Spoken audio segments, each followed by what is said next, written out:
Assalamualaikum warahmatullahi wabarakatuh. Selamat siang ya atau selamat sore ya buat teman-teman semuanya. Khususnya yang selalu menantikan video terbaru, updatean terbaru dari channel. Terima kasih ya buat teman-teman semuanya yang selalu bermurah hati ya, yang hadir di channel Solusi Utang. Saya ucapkan terima kasih lah buat Anda. Oke, ini karena saya diuber-uber dari semalam, saya diuber-uber kan dari kemarin lah ya, kemarin. Ini banyak banget yang nge-tag saya di Instagram ataupun dari via Facebook juga banyak. Habis itu yang ngirim langsung ke WA juga ada, ke WA tim. Ini tentang yang viral ya, guru honorer yang ditagih hutang pinjol sebanyak 206 juta. Yang padahal di awalnya cuman 3,7 juta. Dan mereka yang mengirimkan link-link ini kepada saya mungkin yang penasaran gimana tanggapan dari Bang Medi misalnya gitu ya. Oke, dan saya juga berinisiatif karena ini ada kuasa hukum Afifah M. Sofyan menunjukkan bukti teror WA dan surat laporan ke Polda Jateng. Berarti sudah membuat laporan ke Polda Jawa Tengah ya. Oke, di pinjaman online utang 3,7 juta menjadi 206 juta. Ngeri ya, mendengarnya aja ngeri gitu loh. Belum saya lagi melanjutkan membacanya udah merinding ini kan. Mendengarnya aja dari hutang 3,7 bisa menjadi 206 juta. Siapa yang gak down ya kan mendengar hal seperti ini. Ini kisahnya ya, saya bacakan dulu ini biar saya juga paham ini alur ceritanya seperti apa. Nanti saya akan berikan tanggapan dan teman-teman semuanya juga boleh memberikan tanggapan nanti di kolom komentar. Jumat 4 Juni 2021. Ini jam 14.59, berarti jam 3 sore ya. Ini mainnya selalu sore-sore sih munculnya. Ya. Tribunnews.com. Kisah seorang guru honorer SD yang terlilit pinjaman online kembali terjadi. Ya. Yang kemarin kalau di daerah Malang guru juga ya, guru TK ya. Ini guru SD, berarti udah naik satu tingkat ya dari TK ke SD. Mudah-mudahan besok mana tahu muncul lagi guru SD, guru SMP mungkin ya. Ini dari TK, kemarin guru TK itu ya. Sekarang muncul guru SD ya, tenaga honorer. Kali ini datang dari wanita Kabupaten Semarang, Jawa Tengah berinisial AM. Ia diketahui hutang dari pinjaman online sebesar 3,7 juta. Namun uang harus ia kembalikan menjadi 206 juta karena adanya bunga. Wow, saya kalau baca 206 juta merinding gitu ya. Kira-kira DC itu yang DC yang menagih ini, misalnya utang orang ini 3,7 juta, taruhlah 4 juta lah, daripada kita capek-capek 3,7 kan 4 juta.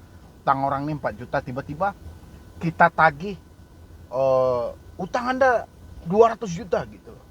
Kira-kira DC-nya dalam keadaan sadar nggak itu ya mengucapkan hal seperti itu ya.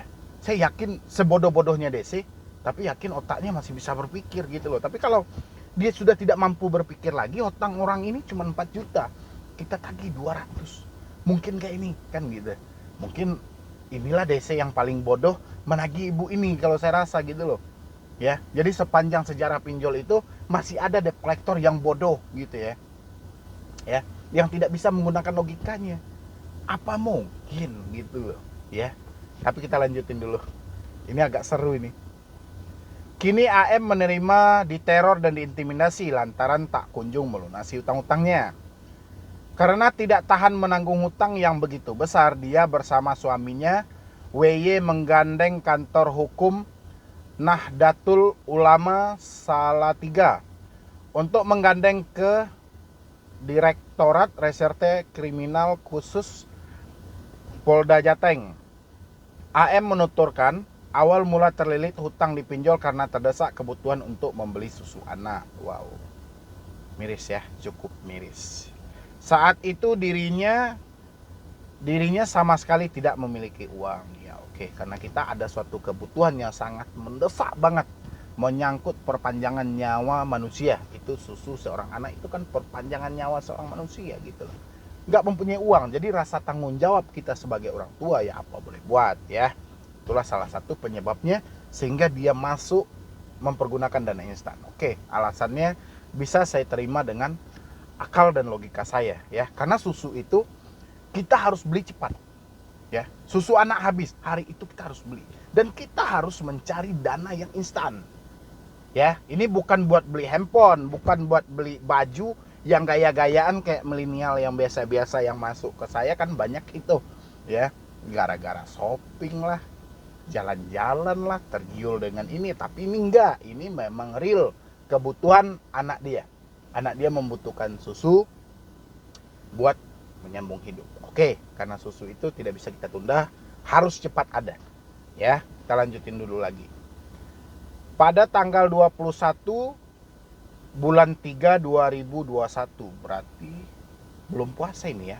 Kondisi ekonomi memang benar-benar di ujung tanduk. Sementara saya mempunyai 2 orang anak, di mana anak pertama berusia 5 tahun dan anak kedua 16 bulan. Sementara kebutuhan harus tetap lanjut. Jelasnya usai mengadu perkara tersebut ke Ditreskrimsus Polda Jateng, Kamis. Karena sama sekali tidak memiliki uang simpanan, dia mengajukan kredit melalui pinjol yang diunduh melalui Play Store. Pinjol tersebut menawarkan plafon maksimal sebesar 5 juta dengan tenor selama 91 hari atau 3 bulan dengan bunga 0,04%. Ya. Itu bunganya 0,04%. Saya bacakan dulu ini biar Anda semuanya nanti baru sama-sama kita tanggapi ya. Karena saya guru honorer, kalau kredit sebesar 5 juta selama 3 bulan masih bisa membayar tuturnya. Saat menginstal aplikasi pinjol tersebut, ternyata dirinya melihat banyak sub aplikasi lainnya yang tak lain adalah pinjol. Saat itu dia hanya membutuhkan 5 juta dan memilih 3 sub aplikasi pada pinjol tersebut. Bayangkan saya dapatnya 5 juta kalau plus bunganya 5,5 juta. Ternyata yang ditransfer ke rekening saya 3,7 juta. Namun pada kenyataan pinjaman yang harus dibayar hingga 91 hari tidak sesuai penawaran. Akhirnya ya. Dan ini sebenarnya PR ini. Ya, terutama buat OJK, SWI yang katanya setiap hari ingin memblokir pinjol-pinjol ilegal. Coba dong ketik Play Store, ketik aja di situ pinjam uang, nanti akan ditawarkan beberapa pinjol ilegal. Ya, bukan pinjol legal, pinjol ilegal ditawarkan di situ, pinjam uang. Pinjam uang aja ketik ya di Play Store itu. Lihat, bisa nggak dihilangkan di situ. Ya. Kalau memang mau. Belum lagi pinjol-pinjol yang ilegal menggunakan label-label dari Bank BRI, Bank BNI, Bank BCA. Pokoknya dia menggunakan logo-logo dari bank-bank nasional lainnya. Bayangin, ngerinya gitu loh. Ini kita lanjut ya. Saat uang baru di rekening, ternyata dirinya harus menutup utangnya selama 7 hari. Belum sampai 7 hari atau masih berjalan 5 hari, saya sudah diteror untuk melunasi sebesar 5,5 juta dan mendapatkan ancaman seluruh data di ponsel akan disebar. Kala itu uang pencarian yang ada di rekening belum sempat digunakan dan langsung dikembalikan.